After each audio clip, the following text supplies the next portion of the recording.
serás percibido. No importa si ya estuviste mucho tiempo a ciegas, lo que importa es que por fin estás aquí. Porque aquí no hay más fronteras, esta tierra es toda nuestra, eres bienvenido. Saludos cordiales a todo el país, bienvenidos a Hora 23. Empezamos y realmente el tema que ha generado mucha repercusión y que ha sido la expectativa de todo un país es la ampliación de mandato. Y es que la Cámara de Senadores ha aprobado en grande y en detalle ya este proyecto de ley de ampliación, de prórroga de mandato de las autoridades, tanto nacionales como subnacionales. Ahora, este proyecto ha sido remitido a la Cámara de Diputados para su revisión. Posteriormente será remitido al Ejecutivo ya para su promulgación. Dentro de estas noticias también hay otras y por eso le presentamos las 5 del día. La cual cuenta con el sustento de una declaración constitucional que establece justamente que el camino que estamos siguiendo para llenar este vacío normativo y encaminarnos hacia las nuevas elecciones es correcto. Con esto completamos 4 leyes que se están aprobando para viabilizar la transición democrática. El gobierno constitucional que presido ha hecho un enorme sacrificio financiero, ajustando el presupuesto en áreas donde es posible hacer reducciones y finalmente ha logrado destinar el 10% de nuestro presupuesto general de la nación para la salud de todos los bolivianos. Respecto a la retractación del señor Evo Morales en este tema, en realidad eso ya es irrelevante, porque desde su fuero interno él ha hecho conocer todas las intenciones que tiene con este país, con el pueblo boliviano. Primero están los intereses ideológicos y en último caso están los intereses del pueblo boliviano. Él ha agredido al pueblo boliviano con las declaraciones que hizo inicialmente. Ahora me quieren linchar. ¿Por órdenes superiores? ¿Sabe qué? Si estoy acá es porque confío en el derecho y en la justicia. Porque quien nada ha hecho se queda a dar la cara para defenderse. Pero usted, señor juez, la decisión suya es fundamental. Porque usted tiene que corregir lo que están empezando mal. El día miércoles por la tarde, en el Juzgado Segundo Anticorrupción de La Paz, un juez determinó otorgar detención domiciliaria al ex vocal del Tribunal Supremo Electoral, Antonio Costas, quien estaba recluido en el penal de San Pedro en el marco de la investigación de presunto fraude electoral.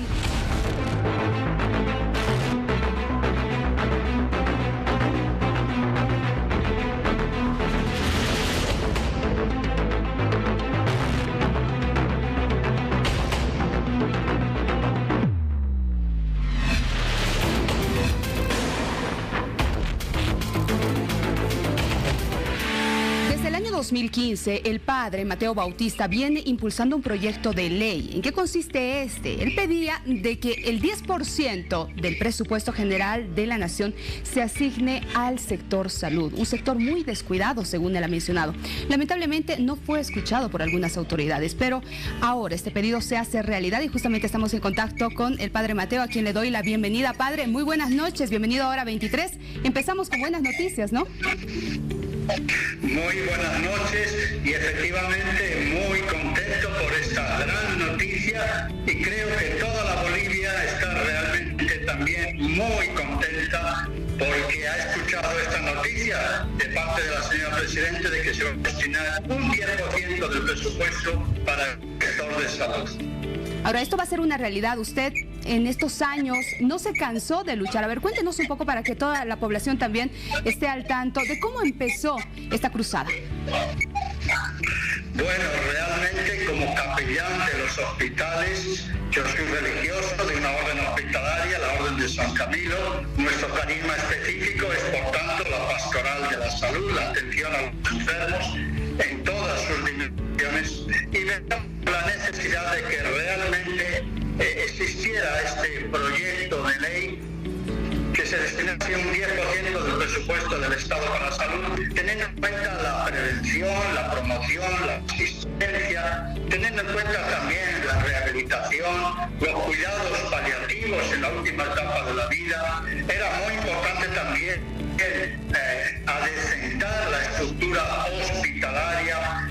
Teníamos una gran carencia de ítems, no teníamos los suficientes profesionales. Veíamos que tantas personas, cuando tenían una complicación, salían a los otros países. Teníamos deficiencias gravísimas en el área del cáncer, en el área, por ejemplo, del cáncer de sangre o de leucemia. Bolivia no hace trasplantes de médula ósea. Teníamos todo el problema de los hemofílicos, el problema también de la atención a los niños y adultos con discapacidad, el tema también de la salud mental. Por eso nos animamos a presentar este proyecto de ley en el año 2015. Después lo volvimos a presentar en el 2017. Y bueno, como dice el dicho, a la tercera va la vencida, lo volvimos a presentar en noviembre del 2019. Y hoy se hace realidad y seguramente que la población también está aplaudiendo esta iniciativa, ¿no? Padre, ahora, ¿de qué forma este 10% va a ayudar y específicamente a qué sectores, por favor? Bien, es muy importante ya que se destine este 10% del presupuesto del Estado, pero nosotros también queremos que esto se convierta en una ley vinculante para los gobiernos venideros, para que nunca se deje de invertir menos de un 10% en salud.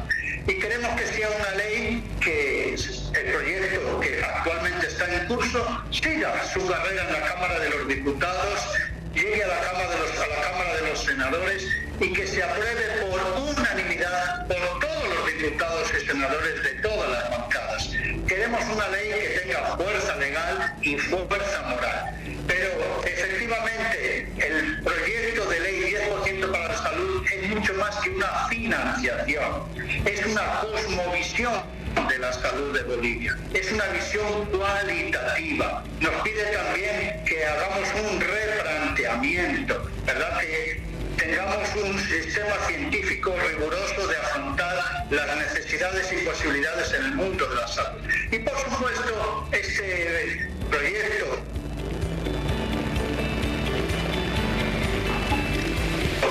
Y es que justamente muchas personas sufren, ¿no es cierto?, por no poder acceder a este derecho.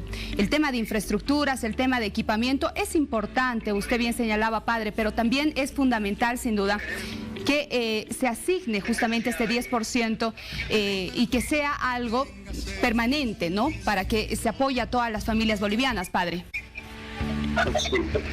Así es, efectivamente. Por eso queremos que, aunque se trate de una manera gradual, se llegue a este anhelado 10%. Fíjese que estamos diciendo un mínimo, no bajar nunca de un 10%. Y como decía, es muy importante también este proyecto porque tenemos que preparar especialistas, tenemos que salir de una visión tercermundista de la salud. Y ahora tenemos una bendición que se llama el SUS. Por eso es muy importante que este SUS esté bien financiado, esté bien ordenado, tenga un consenso y el 10% va a facilitar estas realidades. Ahora, sabemos que usted es un hombre muy visionario, ¿no?, que tiene en mente muchos planes. Por ejemplo, ¿qué se viene de aquí en adelante? Bueno, a mí me gustaría que ya pronto tuviéramos reglamentada y financiada debidamente la ley del cáncer en Bolivia. Esto es urgente. Necesitamos también trabajar el tema de los trasplantes de médula ósea. No puede ser que quien tenga necesidad de este trasplante tenga que buscar por lo menos $100.000 y además salir al extranjero. Queremos también, como acabo de decir, que se trabaje con rigor el tema del SUS, para que no sea un tema oportunista o electoralista, sino que realmente satisfaga las necesidades de los bolivianos. No quiero olvidarme de todo el complejo mundo de la discapacidad y de la salud mental. Y algo muy importante, mirando el futuro, como usted dice, tenemos también que preparar los especialistas que nos faltan en Bolivia. Por tanto, tenemos muchos desafíos, pero la verdad es que tenemos muchas posibilidades. Permítame recordar que ya este anhelado 10% para la salud ya se pidió en el año 1986. Por tanto, creo que ha sido un logro de todas y de todos los bolivianos. ¿Usted considera que se ha descuidado esta área tan importante para la población? ¿Se ha descuidado el área de la salud, padre?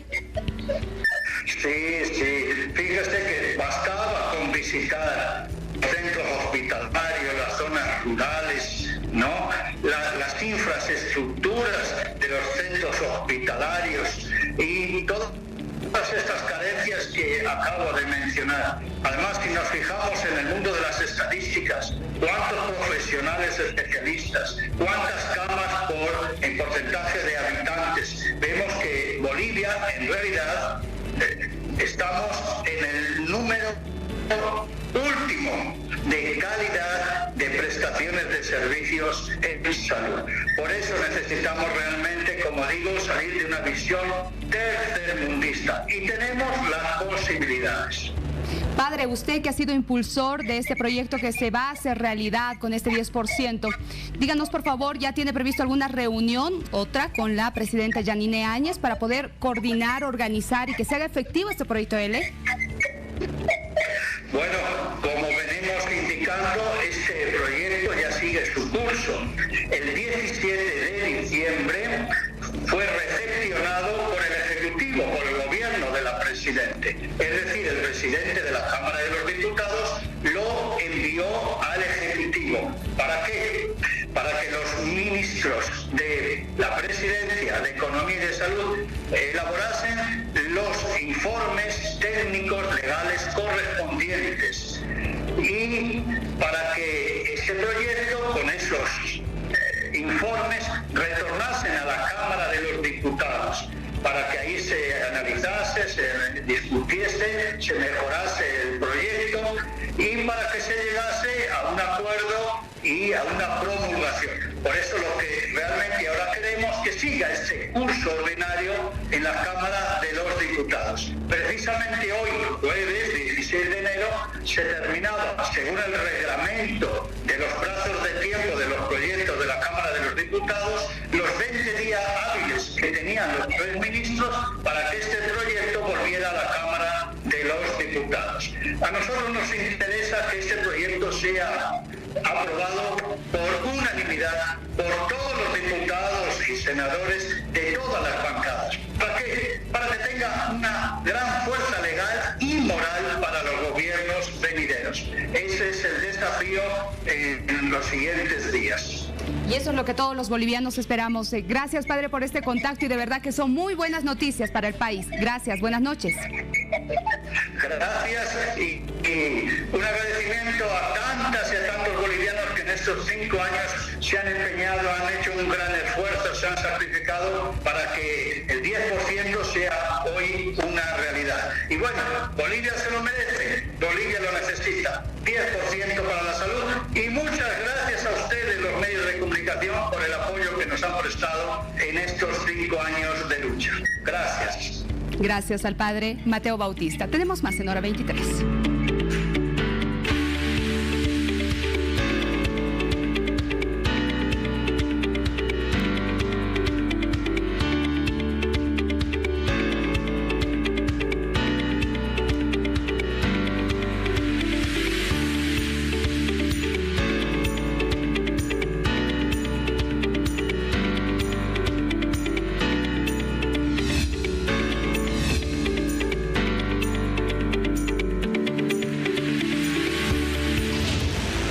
El expresidente de Bolivia y quien también ya ha oficializado su candidatura, estamos hablando del señor Jorge Quiroga Ramírez, visita Hora 23. Lo saludamos, ¿cómo está? Gracias, qué placer. Tania, buenas noches, un gusto estar en Hora 23. Muy buenas noches, bienvenido. Bueno, hoy vamos a hablar de muchos temas, pero quiero empezar, por favor, hablando ya del tratamiento de este proyecto de ley de ampliación de mandato.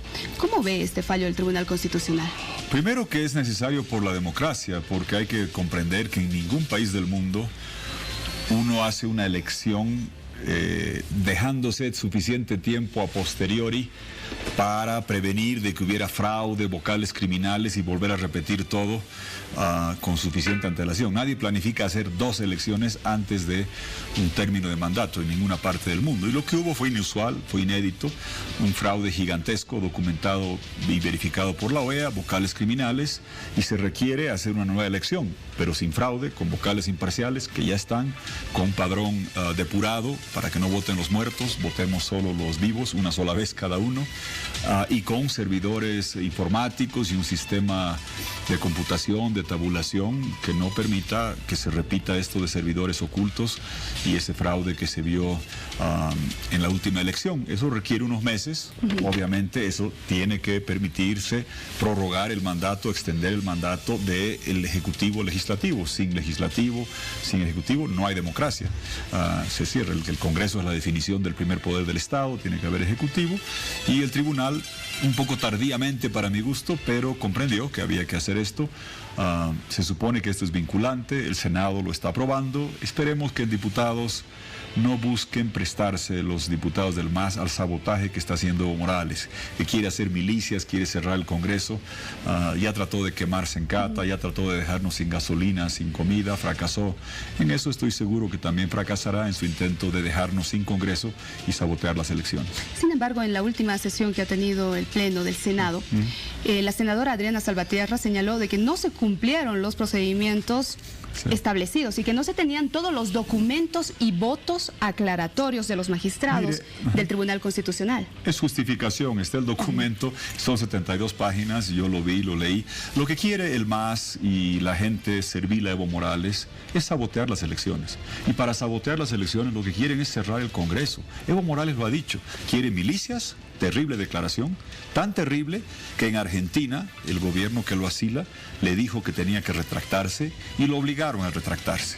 Pues no hay que ser tan ingenuo de pensar que este hombre tan violento, tan atrabiliario, se disculpó porque reflexionó. No, lo obligaron y le dijeron: si no te retractas te vamos a expulsar. Había un proyecto de resolución en el Congreso argentino planteado por la bancada del Partido Radical, el partido del legendario, icónico defensor de los derechos humanos Raúl Alfonsín.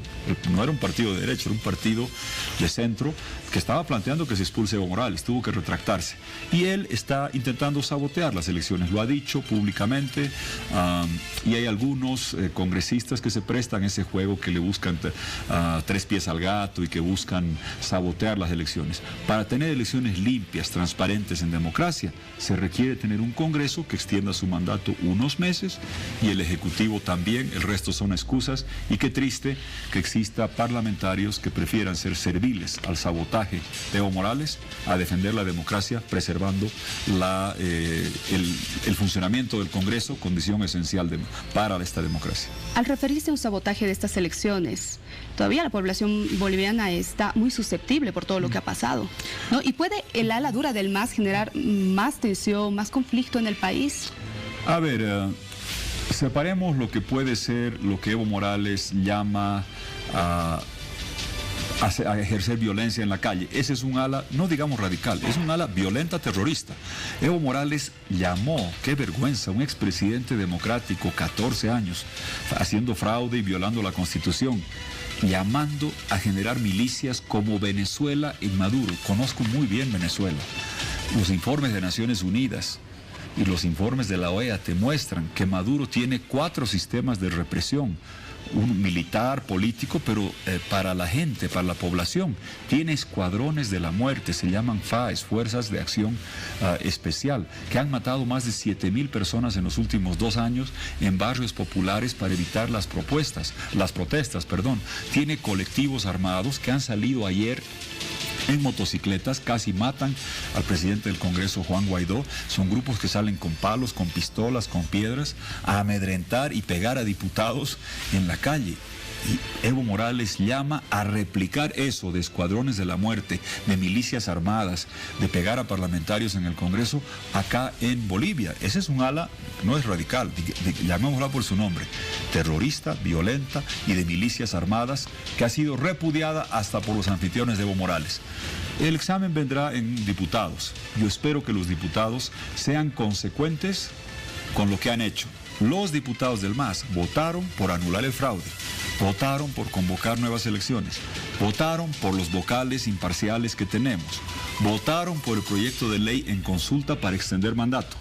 El tribunal dijo que procede, es hora de votar en consecuencia con lo que han venido sosteniendo hasta ahora y no prestarse al juego de Evo Morales, que busca cerrar el Congreso, sabotear las elecciones para que llegue el diluvio y la catástrofe, e incluso llamando a esta violencia armada. Permítame, tomando en cuenta estos grupos radicales que hay del MAS, del Movimiento al Socialismo, que respaldan a don Evo Morales, ¿considera que es prudente que el gobierno de transición esté iniciando estos procesos, estos juicios, estas investigaciones, en todo caso, a ex representantes del gobierno de don Evo Morales? Corresponde que la justicia actúe. Fíjese que no es el gobierno, son los jueces y fiscales que ha dejado Evo Morales en funciones. No es el ministro de una cartera u otra que hace esto. Quien hace las imputaciones y las acusaciones son los fiscales que Evo Morales y el MAS han dejado después de 14 años. No existe un solo fiscal, un solo juez, en ningún nivel, juez de partido, en Corte de Distrito, en el Tribunal Supremo, que no hubiese sido designado por el Movimiento al Socialismo. Yo he enfrentado 14 años, no sé cuántas instancias judiciales, congresales, de gente servir al MAS y las enfrenté sin problema. Y aquí sigo, con persecución, con sentencias, con anotación de bienes, me intentaron quemar la casa y aquí seguimos. Estos señores son tan cobardes, fueron tan ladrones, tan abusivos, que caen del gobierno después de 14 años y no son capaces de enfrentar a sus jueces y fiscales, que son los que están llevando adelante este procedimiento. Y segundo, hay que entender algo muy claro. No podemos aceptar la amenaza que dice, si fui un ladrón, fui un fraudulento, fui un criminal, me tienes que dar impunidad y no me puedes procesar, porque si no, saco milicias armadas. Es decir, que me tienes que dar impunidad ante los crímenes que he cometido o te hago terrorismo. Ese es un chantaje inaceptable para la democracia. Ahora hablemos de usted, por favor. Muy bien. ¿Cuál es el futuro del expresidente de Bolivia, ahora candidato?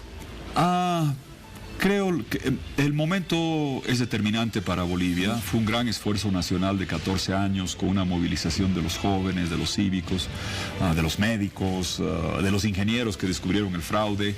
Un gran trabajo nacional de absoluta unidad, de mancomunidad, de propósito.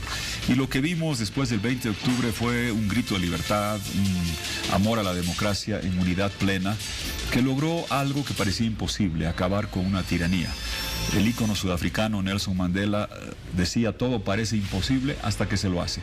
Te puedo decir que en Venezuela, en Nicaragua, que están peleando allá con el tirano de Maduro, en Caracas, en Managua, con el tirano de Ortega, no podían creer que aquí en Bolivia en unas semanas logramos lo que parecía imposible, expulsar al tirano que violó la Constitución, que desconoció el referéndum, que hizo un fraude gigantesco, y mediante esta movilización, con una auditoría de la OEA, con un fallo del Tribunal Constitucional 003-2001, y logrando que Evo Morales haga efectiva su renuncia, aprovechando la cobardía de que escapó a México, se hizo efectiva la renuncia e hicimos la sucesión constitucional. Eso parecía imposible, lo logramos. ¿Cuál es el desafío ahora? Garantizar que nunca más vuelvan.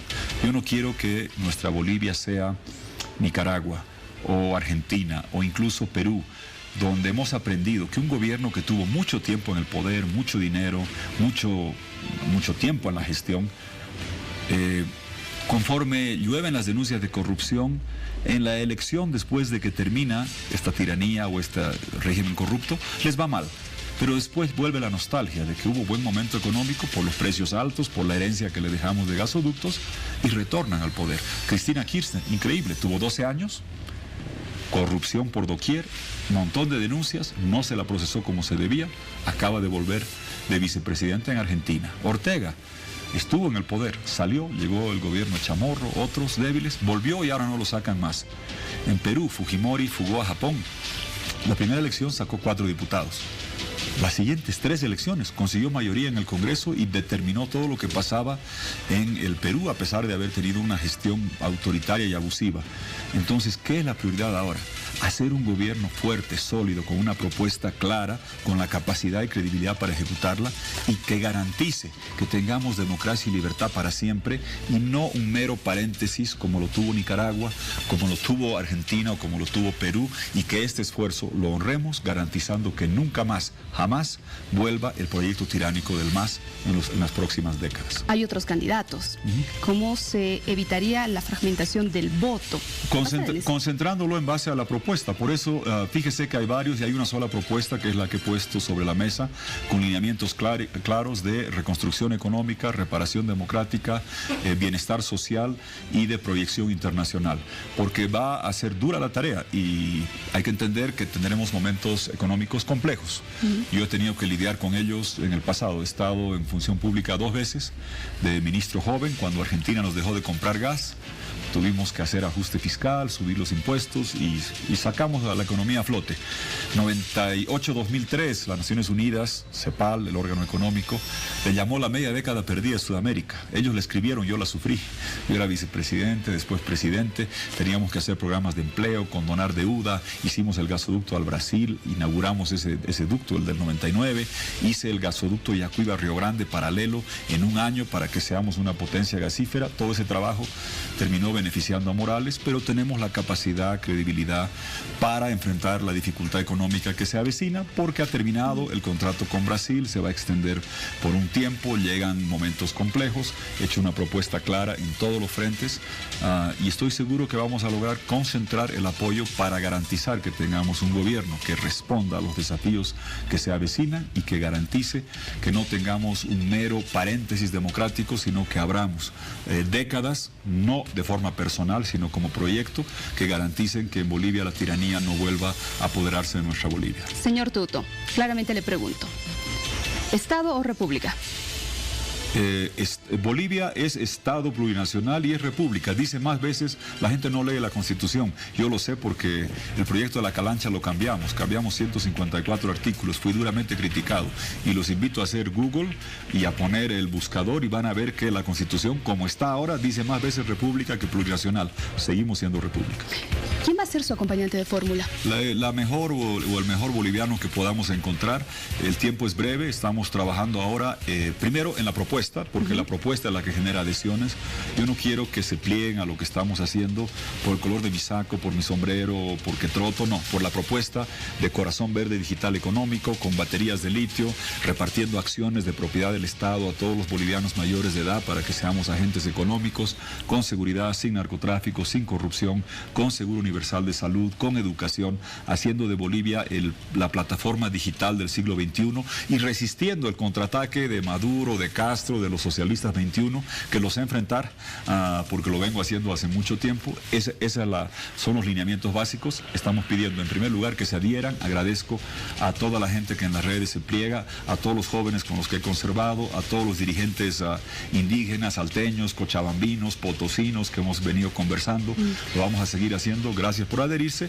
Hay que buscar la alianza instrumental de la sigla. Hay un requisito. No hay tiempo de recoger firmas. Estamos conversando con agrupaciones regionales y partidos políticos, eso es hasta el 24, y después vendrá el tiempo de las definiciones de personas que se adhieran al proyecto de vicepresidencia y en el Congreso. ¿Con quiénes podría aliarse? Le hago esta consulta. Camacho, por ejemplo, hay muchos quienes consideran que todavía él políticamente no está maduro, que se anticipó. A ver, yo no soy amigo de entrar a competir. Yo quiero que la gente nos apoye por lo que representamos y por la propuesta que hemos presentado al país, no por descalificar. Uno no se vuelve el guaripolero del colegio por con martillo golpear a los otros para que se vuelvan más pequeños. No es la forma que he hecho política. La hago con propuesta, trato de defenderla, de debatirla, de explicarla en detalle. No entro en descalificaciones. Todos tienen el derecho democrático a participar. Te diría un par de cosas sobre el tema que se habla de división. Primero, a ver, si tú sales a decir, Vania, yo anuncio mi candidatura para el año 2030, y aquel que se presente después, como yo ya anuncié primero, el 2030, nadie más se puede presentar porque si no le voy a decir que está fragmentando. No es así. El año pasado había 9 en la papeleta. En Bolivia, los bolivianos sabemos votar con inteligencia. Imagínate que tú digas, no me gusta la película Joker, pero no me obliguen a pensar, no quiero ver propuestas. Póngame una otra película, no quiero ver 8. Póngame una sola para yo escoger así por descarte. No. Eso quiere analicen decir que las propuestas, vean, ¿Usted no está de acuerdo con el Frente Único? No es que esté... Yo voy a tratar de aglomerar la mayor cantidad de voluntades, pero el decir Frente Único, primero, que es quimérico, utópico, no va a funcionar. No hubo el año pasado y la gente supo votar por una opción para sacar a Evo Morales más allá de que hubiese o no propuestas. Entonces, el decirle a la gente, después de que tú eres joven y no te acuerdas que antes, ¿por qué se repudiaba la clase política? ¿Sabes por qué? Porque en el Congreso era la segunda vuelta y se hacía un frente grande de gobierno, repartiendo ministerios y embajadas entre dirigentes. La gente votaba por Jaime Paz, por Sánchez de Lozada y después veía que se juntaban a pesar de que eran enemigos y repartían ministerios, y ese repudio usó Evo Morales para encumbrarse en el poder. O el tercero era presidente también, ¿sabes? ¿No? O el tercero era presidente. Así es. Y ahora, ¿sabes quién es el presidente? El primero, nadie más. ¿Y quién es el primero? El que elige la gente.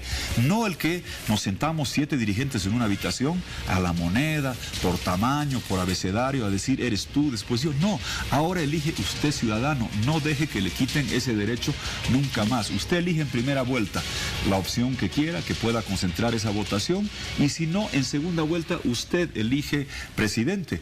No vuelva a lo que teníamos antes, que repudiábamos y que Evo Morales utilizó con mucha efectividad, de decirle, no, júntense ustedes 7 y tráiganme uno solo porque no quiero pensar. No, evalúe las propuestas. Sí, voy a buscar concentrar la mayor cantidad de gente, de adherentes y la mayor cantidad de votos sobre una propuesta, no sobre personalismos ni un proyecto de corte personalista.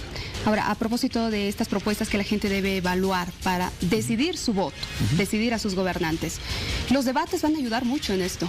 Creo que sí, después de 14 años, qué bueno que podamos hacer debates. Yo recuerdo que antes había, y a partir de la llegada de Evo Morales de 2005 se cortó toda posibilidad de debates. Es democrático, en otros países es obligatorio tenerlos, y qué bueno que sean debates de altura, con propuesta, y obviamente para tenerlos hay que esperar que vengan propuestas, porque fíjese que hay candidaturas que dicen, soy candidato, este es el acompañante, esta es la sigla, y no nos dicen cuál es la propuesta. Yo creo que el orden de los factores es decir, primero la visión del país, poder explicarla, desarrollarla, después atraer adherentes, armar el proyecto con las personas que respalden esa propuesta y después debatirla en todos los niveles. ¿Algunos políticos lo han buscado para conformar estas alianzas? Estoy hablando con mucha gente, pero yo no soy amigo de ventilar en público con quién hablé, cuándo, qué hora. Vengo de reuniones, voy a reuniones, no duermo poco, mientras trote media hora al día, sigo. Si puedo comer bien y si no también sigo, lo hacemos, pero lo importante es que la gente entienda qué vamos a hacer por los bolivianos. Ante dificultades económicas que se avecinan, cómo vamos a relanzar Bolivia, haciendo de nuestro país el corazón integrador de Sudamérica, con las baterías de litio manufacturadas acá, con energía verde, sostenible, integrando a Bolivia al siglo XXI, haciendo de nuestro país la plataforma digital, los elefantes azules, esos edificios sin uso que nos ha dejado Evo Morales, todos serán gigantescos centros de datos para hacer de Bolivia la plataforma digital de Sudamérica, o serán hospitales para dar el seguro universal de salud. Hemos detallado eso sobre la lucha contra el feminicidio, acumulando penas, incrementándolas para aquel que abuse a la mujer, defensoría del niño y la mujer. Hemos detallado varias ideas fuerza, estamos recibiendo muchos aportes, entregaremos la propuesta detallada, integral, como el desarrollo agrícola, turismo, todas las cosas que faltan, que me han dicho por las redes. Gracias, estamos trabajando, sigan enviando aportes y lo haremos en función a una propuesta y no en función a personalismos o consignas. Ahora, es innegable que el MAS va a tener su participación en el Congreso y puede tener una participación amplia, ¿no?, en estas próximas elecciones. ¿Cómo tendrá que ser el nuevo gobierno? ¿Habrá negociaciones como hubo en otros años? El presidente lo elige la gente, nunca más lo elige las negociaciones. Olvídense de eso, cambió.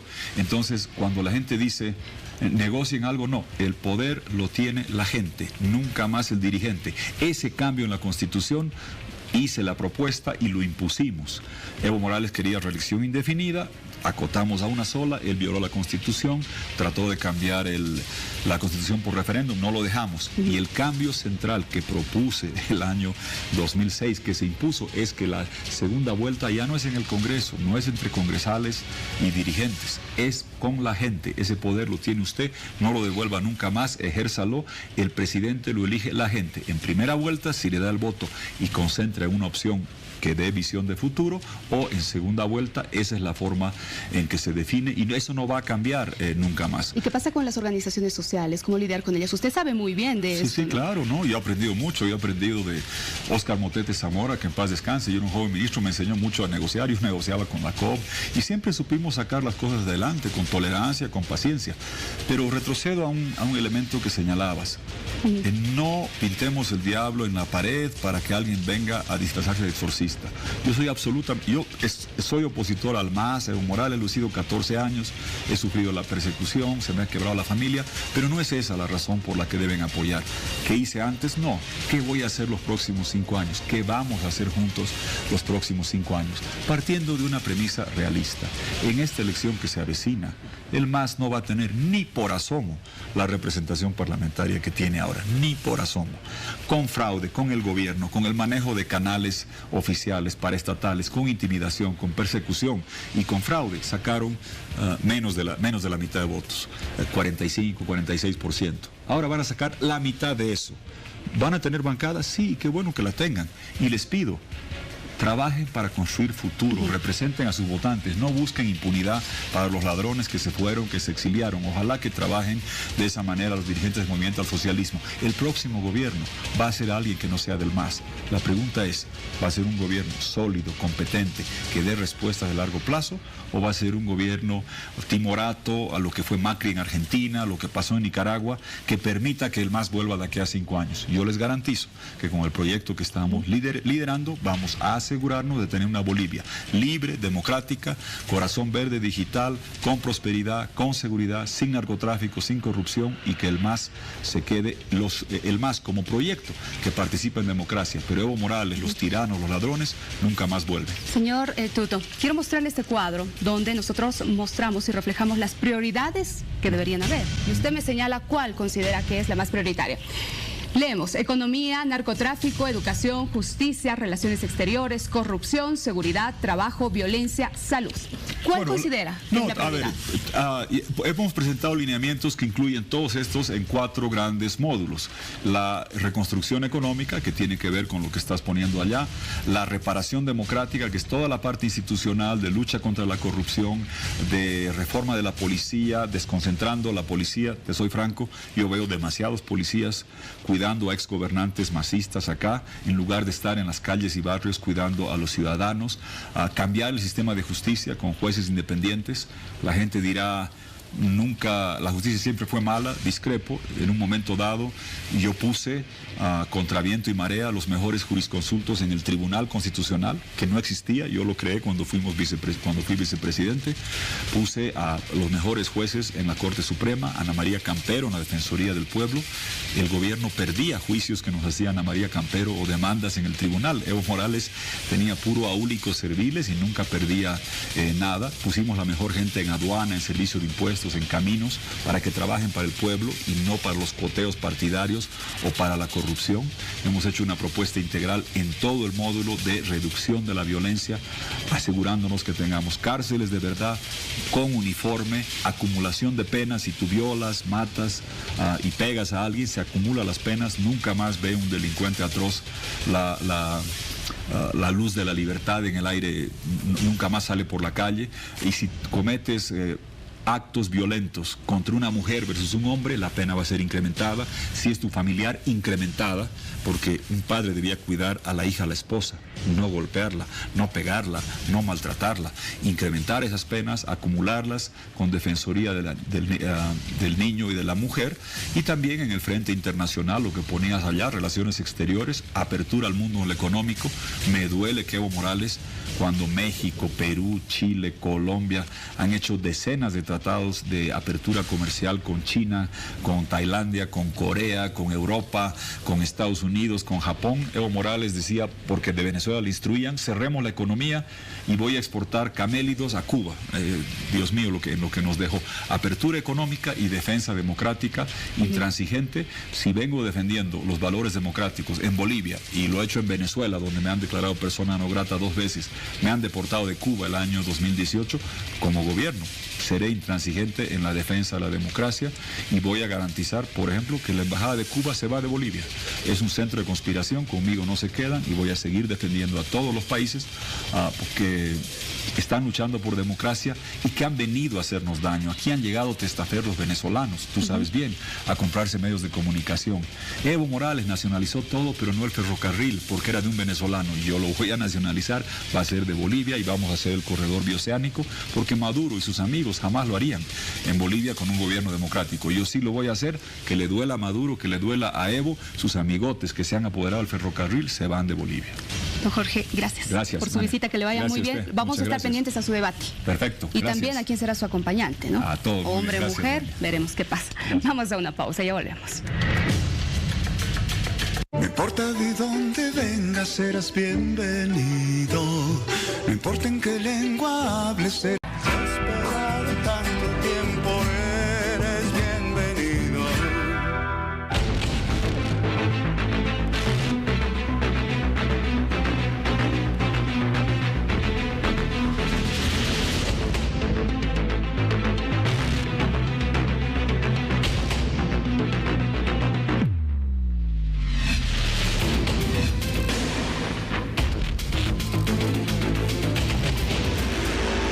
El país se prepara para las elecciones generales que se desarrollarán este próximo 3 de mayo. Se ultiman todos los detalles, el trabajo es arduo por parte del Tribunal Supremo Electoral y también los tribunales departamentales electorales. Queremos conocer cómo está avanzando todo este proceso y estamos ya en contacto con el presidente del Tribunal Supremo Electoral, a quien le damos la bienvenida, don Salvador Romero. Muy buenas noches, bienvenido a Hora 23.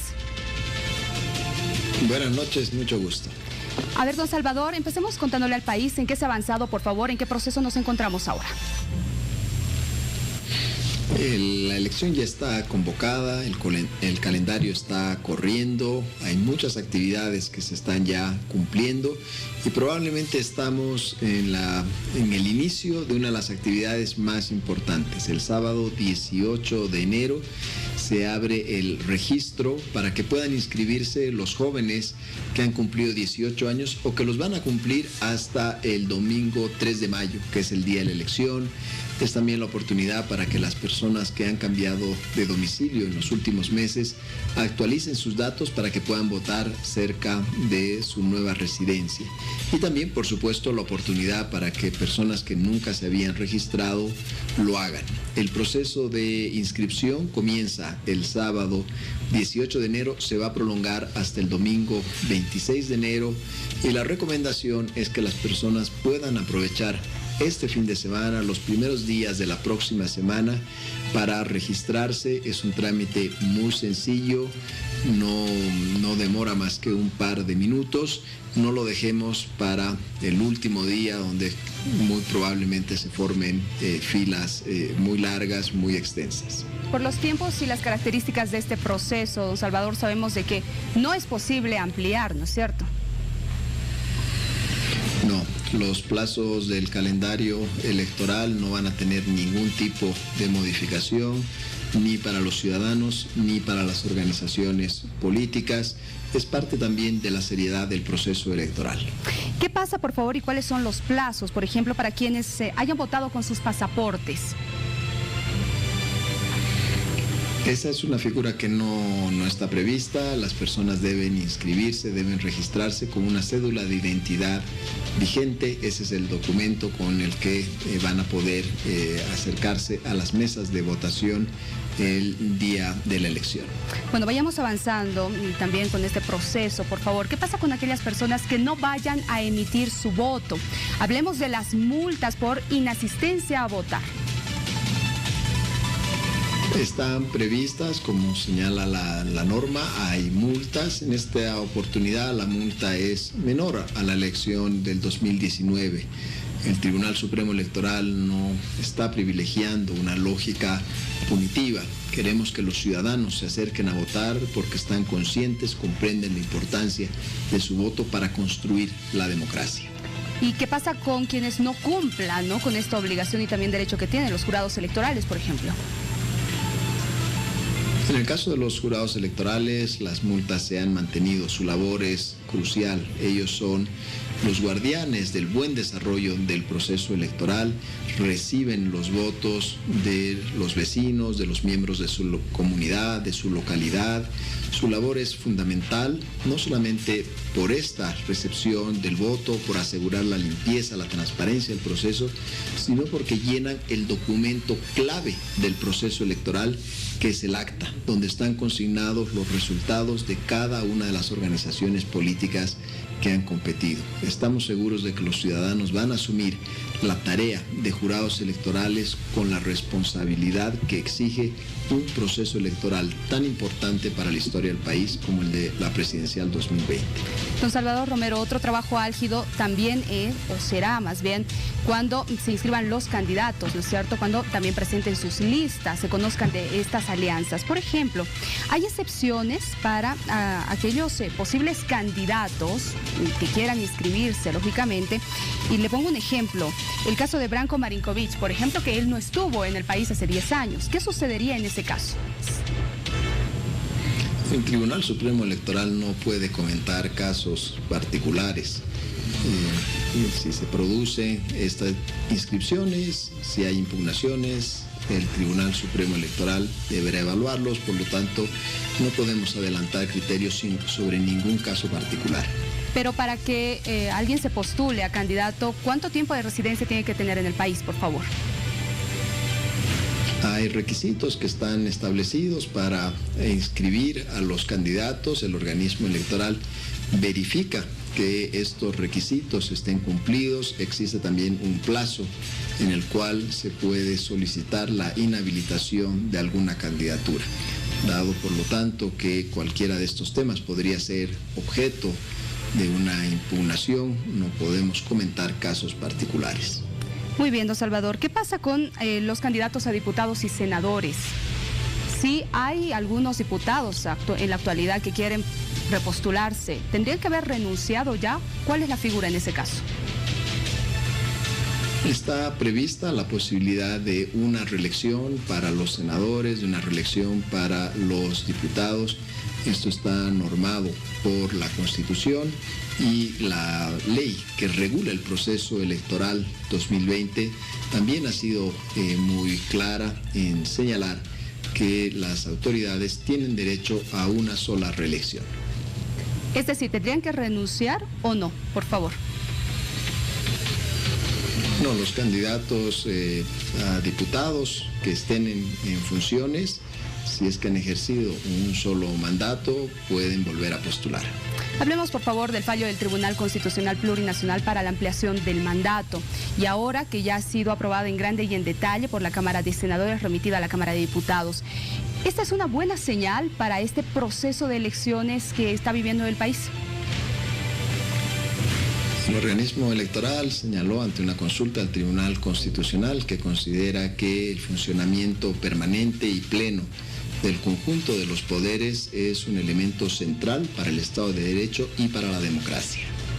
Bien, es sin duda alguna importante, la población estaba en incertidumbre y en expectativa justamente, y los mismos políticos, ¿no, don Salvador?, a la espera de este fallo constitucional. Ahora hablemos ya del tema logístico, de toda la organización, el tema de presupuesto. Usted bien señalaba de que este está garantizado para las elecciones, pero ¿de cuánto más o menos estamos hablando que se va a necesitar para estos comicios? El Tribunal Supremo Electoral ya presentó su presupuesto, ha sido aprobado por un monto de 201 millones de bolivianos. lo que implica una reducción de aproximadamente 43 millones de bolivianos con respecto al presupuesto que se solicitó para la elección de 2019. Esta es una reducción de aproximadamente 18%. El organismo electoral indicó que iba a trabajar con una lógica de austeridad. Hemos cumplido y hemos presentado un presupuesto que, al mismo tiempo que garantiza el desarrollo de todas las actividades técnicas, es inferior al que se solicitó en la gestión precedente. ¿Cómo están trabajando los tribunales departamentales electorales en este proceso tan álgido, tan importante para el país, tomando en cuenta que en algunas regiones no tienen, por ejemplo, infraestructuras? Efectivamente, en varios de los departamentos la situación ha sido difícil para los tribunales departamentales. Hemos recibido felizmente la colaboración de DIRCABI en algunos departamentos, en otros hemos tenido que alquilar inmuebles. Sin embargo, lo importante es que tanto vocales como funcionarios electorales departamentales están muy comprometidos con la realización de un proceso electoral limpio, transparente, y están trabajando más allá de las dificultades, las limitaciones o las incomodidades. Volviendo al tema del presupuesto, si me permite, por favor, don Salvador Romero. Esto también, este presupuesto que ustedes han pensado, ¿está planificado también en el caso de que si existiría una segunda vuelta o no? La segunda vuelta requerirá probablemente algunos ajustes presupuestarios, pero no estamos en ese escenario. Estamos trabajando para organizar todo para el proceso electoral en la primera vuelta. Ahora, usted también ha señalado el tema de los debates, que va a ser fundamental para este proceso de elecciones. ¿Cuándo darían inicio? ¿Qué características van a tener a través de los medios de comunicación? Por ejemplo, por favor, si nos podría dar algún adelanto. El organismo electoral señaló que si existía la aprobación de una ley, iba a organizar los debates. Caso contrario, iba a ser un articulador, un facilitador de los debates, y hemos visto con satisfacción que hay medios de comunicación que han decidido asumir la tarea de organizar los debates, y esto nos señala algo muy importante, que el proceso electoral no es solamente una responsabilidad del Tribunal Supremo Electoral, es un desafío que concierne al conjunto de los actores, y bienvenidos todos los aportes que ayuden a que el proceso electoral sea mejor. Para reiterar, por favor, don Salvador, ya para ir cerrando también este contacto, hay muchos candidatos, hay muchos políticos que quieren ser también candidatos y que señalan que esto de conseguir la sigla está un poco complicado, pero hay también restricciones a ello, o plazos y normas que ha establecido el Tribunal Supremo Electoral, ¿no es cierto? Las normas son las que señala la legislación boliviana, y lo que hace el organismo electoral es aplicar las normas.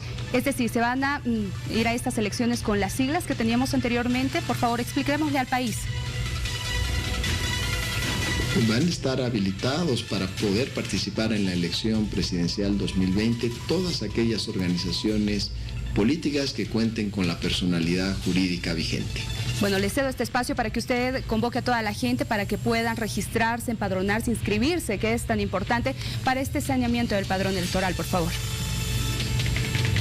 Hacemos la invitación a que todos los jóvenes que van a cumplir 18 años hasta el 3 de mayo, aquellas personas que han cambiado de domicilio recientemente, acudan a inscribirse, que aprovechen estos primeros días. El trámite es muy sencillo, es un trámite fácil, no va a demorar más que un par de minutos. Aprovechemos estos días, porque la elección requiere el concurso, la participación de todos los ciudadanos. El organismo electoral y sobre todo el país cuenta con la participación de todos sus ciudadanos para una elección limpia, transparente y altamente participativa.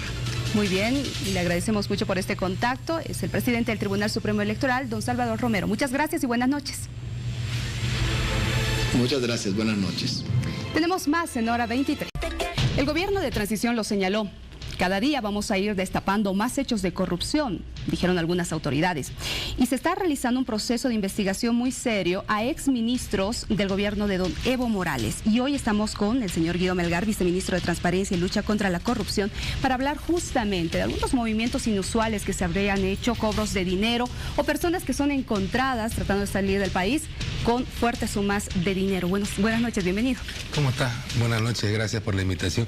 Sí, evidentemente el día de ayer, al promediar el mediodía, se realizó un operativo producto de una investigación de índole financiera en coordinación con la Unidad de Investigaciones Financieras, el Viceministerio de Transparencia y el Ministerio Público.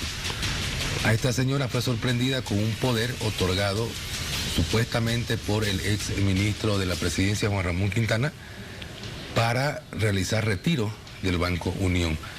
Ella fue sorprendida en el momento que ya recibía la plata, ha sido secuestrado el dinero, ha sido secuestrado el poder y ella está en las dependencias de del CC en estos momentos. ¿Explicó algo? ¿Qué dijo? Ella aún no tenemos la información precisa por parte del Ministerio Público de que haya prestado su declaración, ¿no es cierto? Pero la información que nosotros tenemos, producto de esa investigación previa, es que habría una cuenta con $500,000 de bolivianos a nombre del señor Juan Ramón Quintana. Y se han hecho retiros seguidos de esa cuenta. Es decir, no es la primera vez. No es la primera vez. Lo que estamos investigando es quiénes más hicieron los retiros. Si fue esta señora la que hizo todos los retiros o alguna otra persona más. ¿Por qué? Porque esta vía que están utilizando de notario también se está extendiendo a los exministros Zabaleta de Defensa y Navarro de Minería. Se ha encontrado en esa notaría, que es la 93, la que queda en el Prado, en el edificio Alameda, se han encontrado poderes que este mismo notario se había servido para que los señores Zabaleta y Navarro extiendan a otras personas para deshacerse de sus bienes y también realizar cobros de dinero. Es decir, se habría realizado hoy ya la intervención justamente a esta notaría. ¿Qué otro tipo de irregularidades más se encuentran en el lugar? Hay para empezar, este notario de fe pública ya había sido sometido a un proceso disciplinario anteriormente y sancionado. Segundo, él ha incumplido con la normativa, con la ley 483 de la ley del notariado. Esta ley señala en su artículo 20, inciso I, dentro de las prohibiciones, dice: los notarios no podrán ejercer el servicio notarial fuera del ámbito territorial de su nombramiento. En el poder dice: yo, Javier Marcelo Torres, me constituí en la Embajada de México. Entonces, cuando usted habla de embajada, es una extensión del territorio del país en el nuestro. O sea, si usted está dentro de la embajada o del consulado, está en territorio extranjero. Entonces, este notario no podía haber hecho eso, bajo la hipótesis que él haya ingresado a la embajada, porque ya tenemos, de acuerdo a las investigaciones, se tienen los libros de los policías que están custodiando para ver si este señor notario de fe pública y esta otra señora Tonconi Mamani han entrado ambos a la embajada. Si no hubieran entrado, ahí también estaríamos hablando del delito de falsedad material y falsedad ideológica. Ahora, estos hechos que se están destapando revelaría que todavía los exministros del gobierno de don Evo Morales continúan haciendo estos movimientos económicos que no se sabe para qué, utilizando terceras personas. Por supuesto, no nos olvidemos que hace una semana más o menos pillaron a una señora con $100,000. Esta señora era dependiente del señor Juan Ramón Quintana.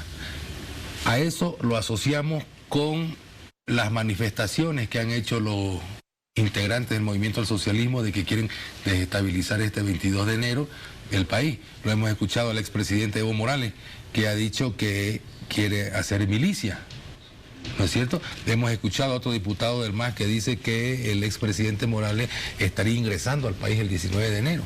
Entonces, todo eso es con plata.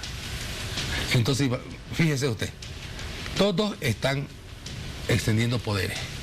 a personas para que vendan inmuebles, cobren dinero, se encuentra una señora con $100,000, entonces todo nos hace presumir que eso va dirigido a financiar esta desestabilización. Serían palos blancos entonces estas terceras personas.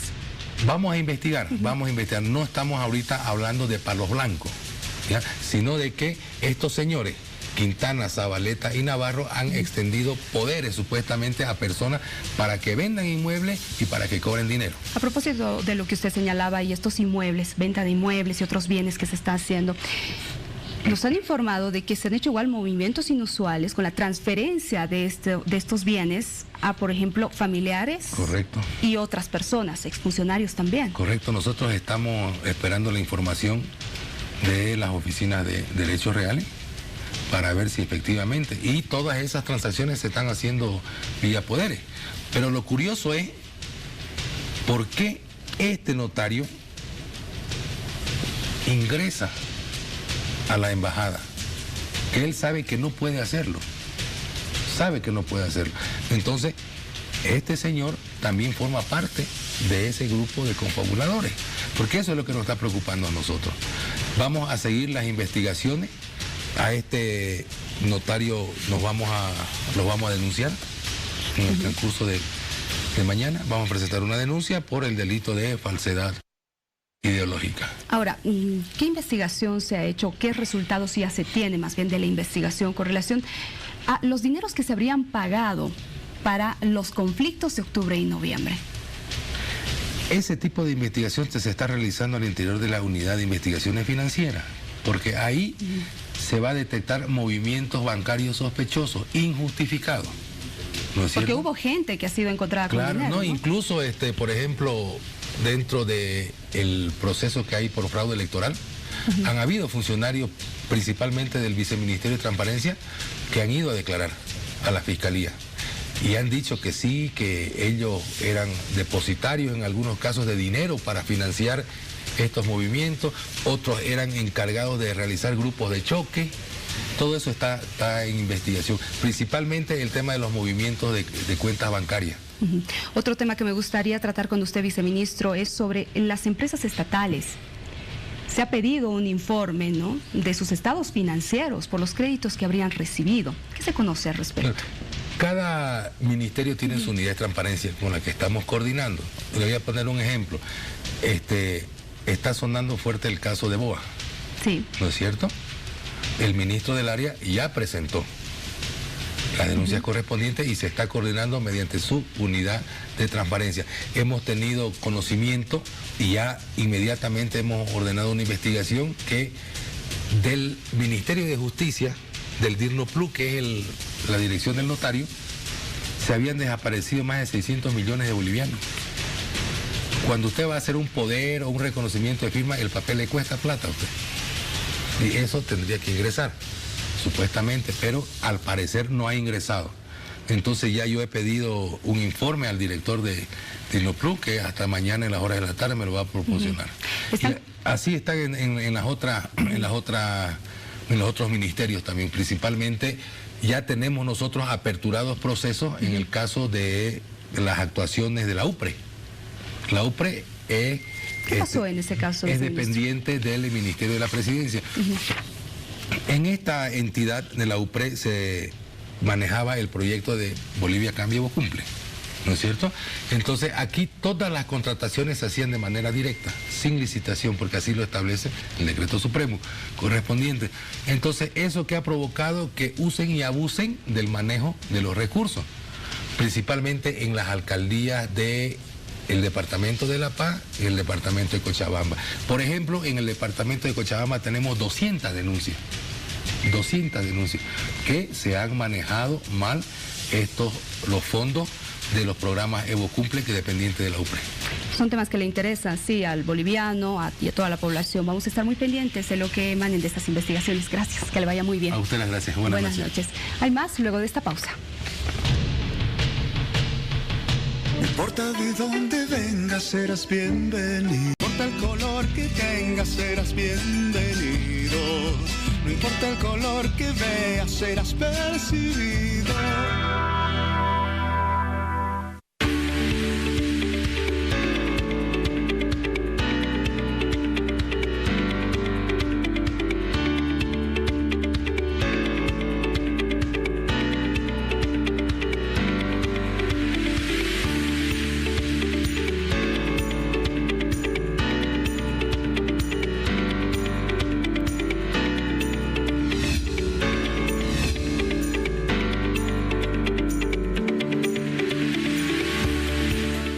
No importa el... Y hay varios temas que queremos tratar justamente con el ministro de Trabajo, el abogado Oscar Mercado, a quien lo tenemos acá ya en los estudios de Hora 23. Qué placer.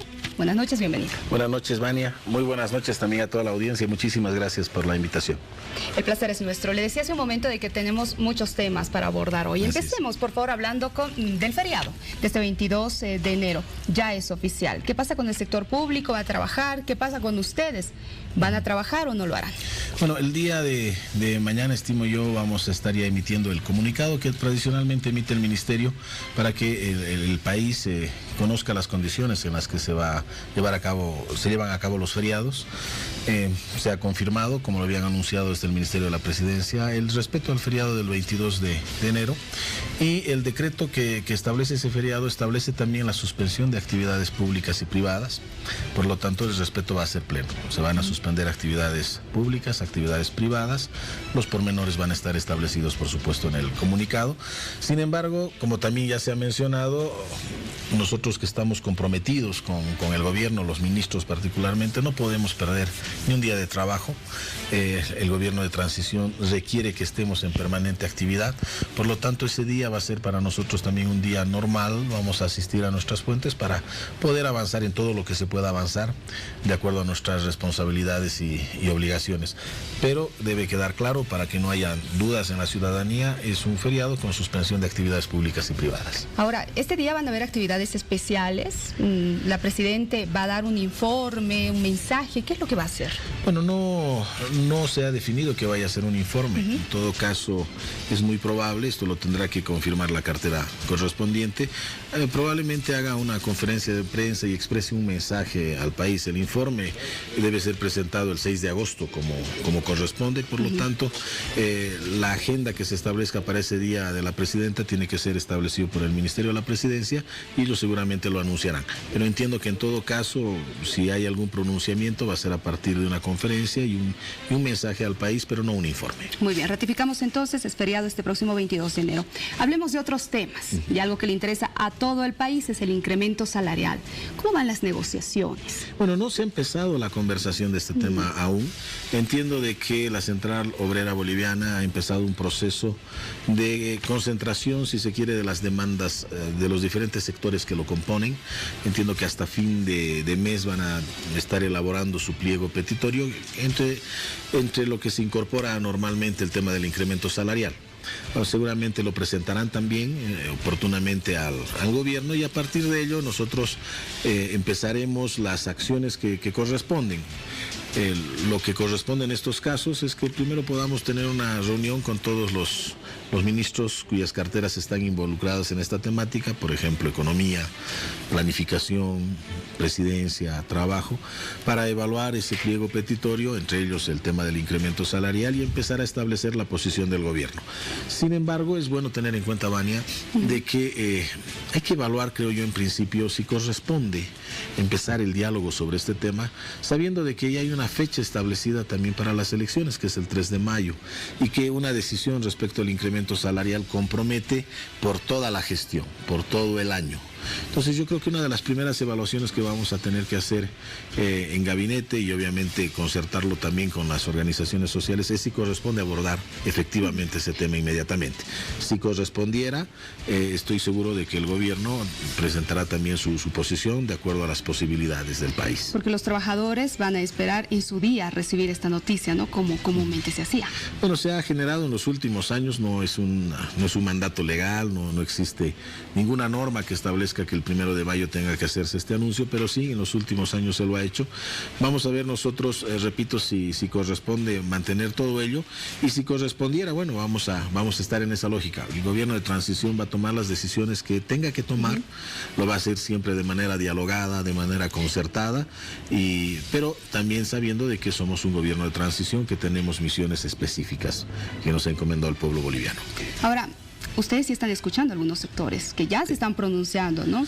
Hay algunos sectores que hablan de un incremento superior al 10%. Hay otros que piden que se congele el incremento salarial para este año, no así el incremento al haber básico. ¿Qué sucedería en ese caso? Y la pregunta a la que le quiero hacer es, ¿el país está en condiciones como para un incremento incremento salarial superior al del año pasado? A ver, primero que una lógica de acción en este tema, si corresponde verlo, repito e insisto, es que tiene que estar relacionado primero a las posibilidades del sector público, y eso lo vamos a tener que conversar con planificación y con economía. Pero en el tema del sector privado también hay que hacer las consultas correspondientes como establecen convenios internacionales con todos los sectores involucrados. Por supuesto hay que escuchar las demandas del sector laboral, pero también hay que escuchar al sector empleador, al sector productivo, al que genera las posibilidades de empleo también en el país. No sé si se generará una mesa tripartita, ¿no? Habrá que ver si hay las condiciones para ello, pero de que se va a escuchar, consultar, conversar, dialogar con todos los sectores involucrados, se lo va a hacer, porque lo menos que podemos hacer nosotros es consultar estos temas, porque no queremos incurrir en abusos, en arbitrariedades, en atropellos que han cansado al país, y tomar decisiones unilaterales o simplemente bilaterales sin consultar a todos los afectados es una suerte de abuso y arbitrariedad. Por lo tanto, vamos a generar todos los escenarios de diálogo que sean posibles. El sector privado ha pedido que se abrogue el decreto de esfuerzo por Bolivia, hablando del segundo aguinaldo. ¿Le corresponde a este gobierno de transición o más bien al gobierno que va a ser elegido? Bueno, esa es una valoración que normalmente se lo hace a medio término de gestión, después de medio año. Yo creo que eso es un tema que no está en agenda, no está en debate, no está en discusión, no creo que valga la pena ponerlo tampoco. Eso es algo que en el mejor de los casos tendrá que ser evaluado por el nuevo gobierno. No, pues si estamos nosotros evaluando la posibilidad de considerar este diálogo del incremento salarial por estas razones electorales y la situación tan compleja en la que tiene el país, por la que ha pasado el país, bueno, introducir este otro elemento más puede ser absolutamente distorsionador. Por lo tanto, yo creo que esto le corresponde en todo caso al nuevo gobierno. Y veremos qué pasa, ¿no? Hablemos ahora del trabajo que ustedes están desempeñando. Claro que sí. ¿Cómo han recibido el Ministerio de Trabajo? Bueno, hemos recibido un ministerio, primero en condiciones muy adversas. Usted recordará, Vania, que el Ministerio de Trabajo ha sido el último ministerio en ser completado. Por lo tanto, hemos tenido la cefalía del ministro de Trabajo mucho tiempo y de varias autoridades del ministerio, lo que generó una suerte de caos administrativo. Hay una infinidad de trámites que ve el ministerio y que se fueron acumulando. ¿Se fueron sin dejar informes? En muchos casos sí, estamos nosotros ya esperando los informes de las instancias correspondientes del propio ministerio para ver el grado de responsabilidad. Han habido funcionarios que simplemente han dejado de asistir a su fuente laboral, lo que eso constituye, por supuesto, abandono y tiene una serie de responsabilidades. En otros casos se está valorando el nivel de responsabilidad que puedan haber tenido por una suerte de asistencia intermitente a su fuente laboral. Esto está ya en las instancias del ministerio. Una vez que recibamos los informes, en función de ellos accionaremos lo que corresponda accionar. Entonces, en esa lógica es que hemos recibido un ministerio bastante desordenado, que ha tomado tiempo ordenarlo, pero además en una época del año muy especial para el ministerio, que es fin de año, cuando hay que ver aguinaldos, hay que ver el tema de finiquitos, visaciones de contratos, y bueno, una gran parte de los servicios que prestamos se concentran en diciembre. Entonces, nuestra primera labor ha sido normalizar la atención, que eso era fundamental para nosotros, y en su momento despejar la duda del aguinaldo. Recordarás, Vania, que los primeros días de diciembre había duda, porque habían sectores que decían la crisis no permite que paguemos. Bueno, nosotros ahí tuvimos que actuar sacando una disposición del ministerio que tranquilice a la ciudadanía y obligue a todos a cumplir la ley, la norma, ¿no? Más allá de las circunstancias por las que habíamos pasado. Entonces, esas han sido las labores, si se quiere, inmediatas. Ya resuelto ese tema, hemos empezado un proceso de evaluación de las estructuras del ministerio, del propio personal de confianza. Hemos empezado a definir las acciones estratégicas, siempre teniendo en cuenta que somos parte de un gobierno de transición de corto plazo, pero muy conscientes también de que hay que hacer gestión, de que más allá de que estamos cumpliendo con los mandatos específicos de convocar a elecciones, que ya se ha avanzado en eso muchísimo, de pacificar el país, que se está trabajando en eso permanentemente, hay que hacer gestión. Y parte de la gestión es hacer que las instituciones del Estado, los ministerios, las empresas del Estado, retomen su normalidad, pero además lo hagan en una lógica institucional, no como sucedía con el régimen anterior. en una lógica de toma de decisiones en función de intereses político-partidarios, decisiones ideologizadas. No, tiene que haber una toma de decisiones estrictamente sujeta en la norma, en la ley, en los reglamentos, más allá de estos temas político-partidarios. Yo creo que si logramos establecer esta nueva dinámica del funcionamiento de las instituciones públicas, habremos avanzado y habremos aportado como gobierno de transición. Uno de sus trabajos también es velar por los derechos de los trabajadores, ¿no? Entonces, en esta lógica, se están haciendo evaluaciones, auditorías, se está haciendo informes también de lo que podría estar ocurriendo con empresas chinas, por ejemplo. Hay otros casos, pero nos centremos en eso. Sí, por muchos años hemos tenido denuncias de que empresas extranjeras, particularmente en China, se estarían incumpliendo normas laborales. La propia presidenta Yadine Áñez, en su accionar parlamentario junto con otros senadores, se concentraron mucho en estas investigaciones. Por lo tanto, lo que corresponde hacer es profundizar esas investigaciones y esas preocupaciones. Y a raíz de ello es que hace un par de días una comisión de alto nivel del Ministerio de Trabajo, encabezada por el propio director nacional de Trabajo, Sergio Cardoso, se ha hecho presente en una zona en la que están trabajando muchas de estas empresas. Primero para corroborar las denuncias que se han prolongado en el tiempo, han sido consecutivas ellas, pero también para reunirse con los trabajadores y también hablar con los representantes legales de las empresas.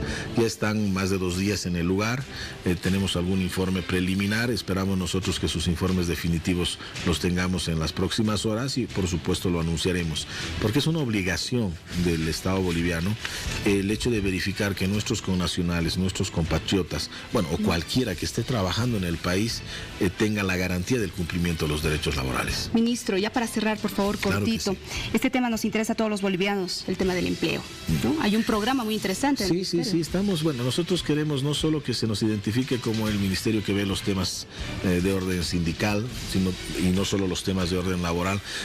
Gran parte de nuestra actividad se genera en el tema de empleo, de generación de empleo, de empleabilidad, y es algo en el que estamos trabajando intensamente.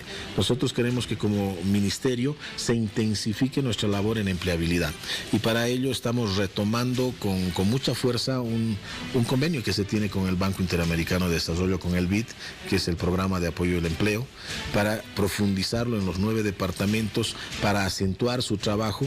¿Y esto en qué consiste? En generar bolsas de buscadores de trabajo y bolsas de requerimientos de los empleadores para contactarlos. ¿Qué hace este programa? Paga un subsidio de los primeros 3 a 6 meses de este empleo que se generaría con ello, y permite de que los bolivianos tengan estas oportunidades. La empresa se beneficia porque tiene un trabajador. Si se dan las condiciones, el trabajador puede quedarse de manera permanente. Bueno, y si no se dan las condiciones, se genera una suerte de certificado de experticia, de capacidades, de competencias que también le sirven para su currículum. Entonces vamos a intensificar nuestro trabajo en empleo. Queremos que esa sea la marca de esta corta gestión de transición, hacer que el Ministerio de Trabajo también ayude a conseguir trabajo. Y vamos a estar muy pendientes. Todos los bolivianos lo que queremos es un empleo, un trabajo estable, no un informal, ¿no es cierto? Como se ha registrado en el país. Gracias, ministro, por su visita. Muchísimas gracias, Vania. Muy buenas noches a toda la audiencia y gracias por la oportunidad. Vamos a una pausa en hora 23, retornaré más. No importa el color que tengas, serás bienvenido. No importa el color. Vaya que hoy hemos tenido un programa de primera, sí, por los debates, hemos tenido también el análisis de toda la coyuntura política de nuestro país. Como siempre, ha sido un gusto trabajar para ustedes. Nos despedimos. Muy buenas noches. Permiso, Bolivia.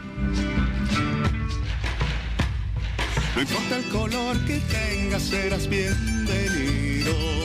No importa el color que veas, serás percibido. No importa si ya estuviste mucho tiempo a ciegas. Lo que importa es que por fin estás aquí. Porque aquí no hay más fronteras. Esta tierra es toda nuestra.